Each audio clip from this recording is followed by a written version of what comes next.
I'm, I'm Robert. I'm Gladys. Nice to meet you. Nice to meet you. Working with Bryce is always such a joy. He's such a brilliant composer, and he is classically trained and can compose classical scores, but then also has such a modern sensibility as well. And that juxtaposition that he's able to bring to a score, I just think elevates anything that he's a part of.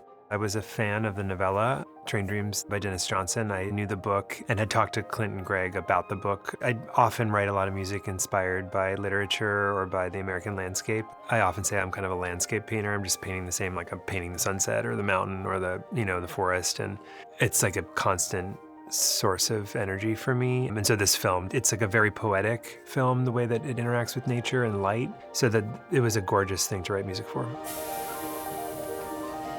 I didn't want the score to fall into some of the traditional stereotypes of a period piece and what that might feel like. And he made sure that the score develops in a way, not only in the composing of it, but also in the orchestration, so that it's developing as the film moves towards more modern times.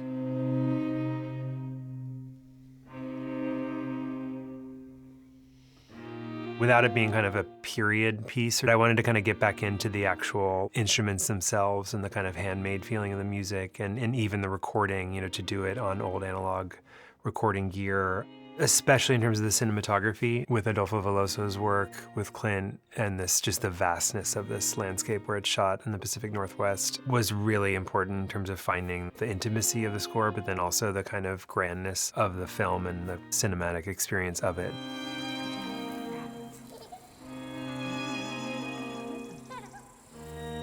The main theme of the film, which is called Passageway, which happens like 4 or 5 times in the film, has this kind of warm heart about it, but it's halted. It's like as if searching for a melody. It's kind of like an operatic aria that never really happens or something. It's reaching for something to say something that he doesn't, and finally kind of gets there at the end, but it's a melody that keeps stopping and starting. And that felt like his experience a little bit. I think also that just the deep sadness in him, obviously with the loss that he experiences in the film, and this idea of mourning and what it takes to mourn someone, and like the idea of a life waiting, I think was really very powerful for me. We had finished the score to the film, and Clint had the idea of having a song. It was kind of in the back of my head all along, but the film wasn't asking for it until we got to the end.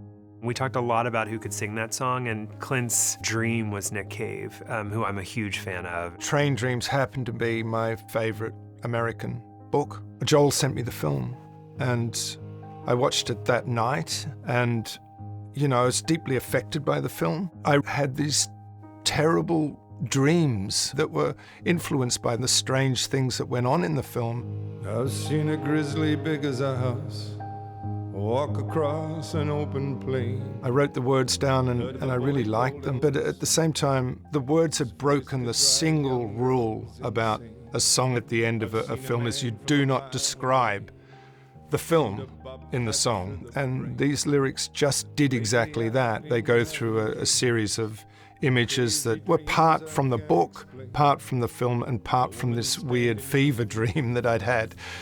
So it was sort of kind of breaking all the rules. Crazy dreams that go on for hours, and I can't begin to tell you how.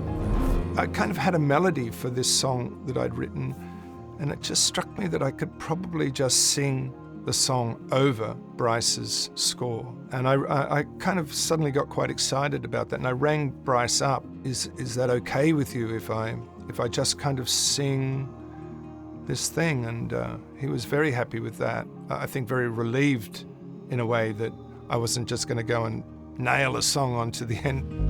Measured by a girl in a field of flowers, screaming dream of a midnight train. The two things going on, that the world is really an extraordinary place. Extraordinary things happen, beautiful things happen, joyful things happen, but terrible things happen too.